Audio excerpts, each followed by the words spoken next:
అప్పట్లో ఈ సినిమా 12,000 తోటి తీశారు, 60,000 కలెక్ట్ చేసింది. అందరూ ఓజీ మూడ్లో ఉన్నట్టున్నారు. ట్రైలర్ చూశాక అర్థమైపోయింది, థియేటర్లో శవాలు లేస్తాయి. యాక్చువల్లీ మొట్టమొదటి సినిమా తీసింది దాదాసాహెబ్ ఫాల్కే. ఇది ఏ టీఎఫ్ఐ బానిసని అడిగినా చెప్తారు. బట్ తెలుగులో మొట్టమొదటి సినిమా తీసింది ఎవరు? తెలుగులో మొట్టమొదటి సినిమా తీసింది Raghupathi Suryaprakash. Is the director and also main lead. దాన్ని ప్రొడ్యూస్ చేసింది రఘుపతి వెంకయ్య నాయుడు. ఈ సినిమా 1921లో తీశారు. స్వాతంత్రం రాకముందే. సినిమా పేరు భీష్మ ప్రతిజ్ఞ. ఇది ఒక సైలెంట్ సినిమా, అంటే డైలాగులు ఉండవు, ఆడియో ఉండదు. అప్పట్లో ఈ సినిమా 12,000 తోటి తీశారు, 60,000 కలెక్ట్ చేసింది. ఫస్ట్ ఆడియోతో రిలీజ్ అయిన సినిమా, డైలాగ్స్తో రిలీజ్ అయిన సినిమా భక్త ప్రహ్లాద. మామకి ఈ సినిమా ముహూర్తంకి ఇంకా బోర్డు ఎందుకు కొడతారు? అది గీ బోర్డో గా బోర్డో కాదు, క్లాపర్ బోర్డు. ముహూర్తంలోనే వాడారు. సినిమాలో షూటింగ్ చేసేటప్పుడు ఆడియో అండ్ వీడియో సపరేట్గా రికార్డ్ అవుతుంది. అప్పుడు ఈ క్లాపర్ బోర్డ్తో వచ్చే శబ్దంతో ఆడియో అండ్ వీడియోని సింక్ చేయడానికి ఈజీగా ఉంటుంది ఎడిటర్కి. అందుకే ఈ క్లాపర్ బోర్డ్ వాడతారు. అండ్ ఆల్సో ఈ క్లాపర్ బోర్డ్ మీద ఉన్న ఇన్ఫర్మేషన్ తోటి క్లిప్స్ని ఈజీగా ఫైండ్ అవుట్ చేసి ఆర్గనైజ్ చేయొచ్చు. నువ్వు టీఎఫ్ఐ బానిస అయితే తెలుస్తుండే. క్లాపర్ బోర్డ్ని ఫస్ట్ స్లేట్ బోర్డ్ అనిపించేవారు. ఇది ఫస్ట్ సైలెంట్ ఫిల్మ్కి యూజ్ చేశారు. Australian studio FW string and Leon M sound engineer ఈ క్లాపర్ బోర్డ్ని ఇంట్రడ్యూస్ చేశారు. తెలుసో లేదో అని అడిగారు. టీఎఫ్ఐ బానిస మీరు ఫాలో పడండి. ఎంతవరకు వచ్చింది ఎడిటింగ్? అవ్వలేదు. అరే ఇంకెంతసేపు రా. Who is the father of Indian cinema? Dadasaheb Phalke. తీసింది రాజా హరిశ్చంద్ర. 1913లో తీశారు. India's first mythological feature film. TFI బానిసం అనిపించుకున్నాం, అట్లుంటుంది మనతోని. ఆ ఫిలింకి ఎడిటింగ్ చేసిన ఫస్ట్ ఇండియన్ ఎడిటర్ ఎవరు? తెలియదు. చూసావా బ్రో, మా ఎడిటర్లకు అసలు వాల్యూవే లేదు. అరే నేను అలా అనలేదురా. ఆ మూవీకి ఎడిటర్గా వర్క్ చేసింది సరస్వతి పాల్కే, దాదాసాహెబ్ వైఫ్. అయినా కూడా తనకి గుర్తింపు లేకుండా పోయింది. ఇప్పుడు అంటే టెక్నాలజీ పెరిగింది. అప్పట్లో రీల్స్ ఉండేవి. ఆ రీల్స్లో అవసరమైన సీన్స్ని తను కత్తరించి మాన్యువల్గా అతికించేది.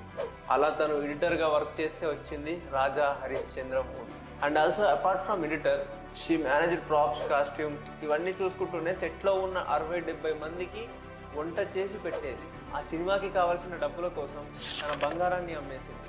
భర్త కళ కోసం తను తోడుగా నిల్చుంది. కానీ ఇప్పుడు పిల్లలు డ్రమ్లో ముంచుతున్నారు. తను ఒక మహిళ అని గుర్తింపు లేదు అనే దానికన్నా ఒక ఎడిటర్కి గుర్తింపు లేదు అనే విషయానికే నాకు చాలా బాధేస్తుంది. అబ్బా, మీ గ్యాంగ్లో కూడా ఒక ఎడిటర్ ఉంటారుగా, వాళ్ళకు షేర్ చేయండి. మన విశ్వంలోనే స్ట్రాంగెస్ట్ మెటీరియల్ ఏదో చెప్తే నీకు 1000 రూపాయలు ఇస్తా. డైమండ్ కాదు, టైటానియం కాదు, మరేది? నువ్వు చెప్పినవేవి దాని దగ్గరలో కూడా ఉండదు. మన యూనివర్స్లో స్ట్రాంగెస్ట్ మెటీరియల్ న్యూట్రాన్ స్టార్లో ఉంది. అదే న్యూక్లియర్ పాస్తా. ఇది స్టీల్ కన్నా 10 బిలియన్ టైమ్స్ దృఢమైనది. ఒకవేళ ఈ పాస్తాని భూమి మీదకి తీసుకొచ్చి తింటే ఎంటైర్ కాంటినెంటే న్యూక్లియర్ బాంబ్ లాగా పేలి డిస్ట్రాయ్ అయిపోతుంది.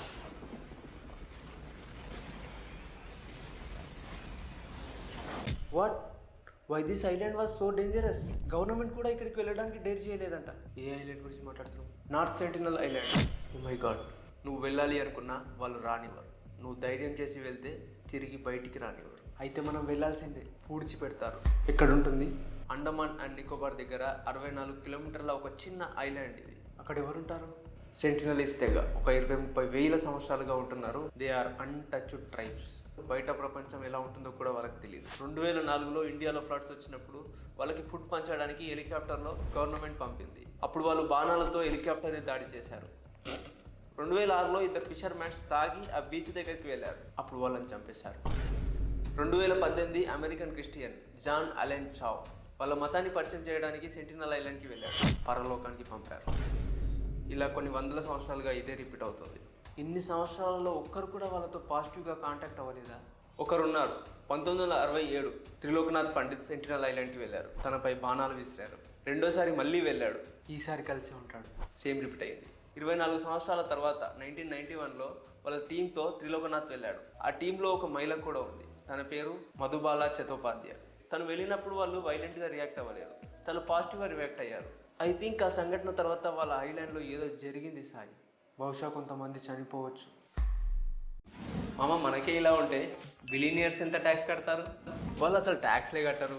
ఇన్కమ్ ట్యాక్స్ కట్టకుంటే గవర్నమెంట్ అరెస్ట్ చేయాలిగా. గవర్నమెంట్కి మనం ఏదైనా కొంటే లేదా అమ్మితే ప్రాఫిట్ వస్తే ఇన్కమ్ ట్యాక్స్ కట్టాలి.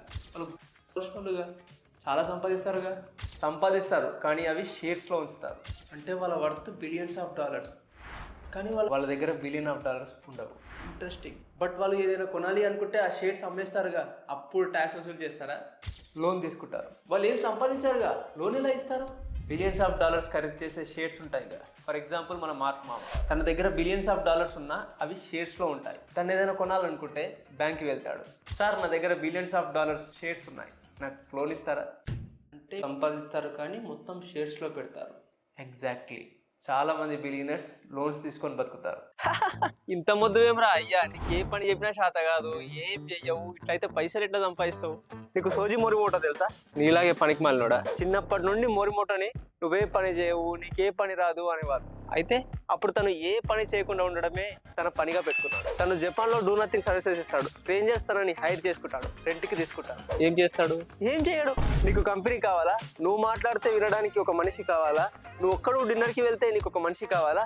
అయితే తను తీసుకెళ్తాడు, నువ్వు చెప్పింది వింటాడు, నీకు కంపెనీ ఇస్తాడు. నువ్వు వాడుకోవడానికి ఇంకో మనిషి కావాలా? అయితే తనని తీసుకెళ్ళు. ఏం చేస్తాడు? ఏం చేయడు. ఒకసారి తనని బాయ్ చెప్పడానికి ఒకరు పిలుచుకున్నారు. Bye ta ta, bye bye. Interesting. 6,000 తీసుకుంటాడు తను గంటకు, ఏం చేయకుండా ఉండడానికి.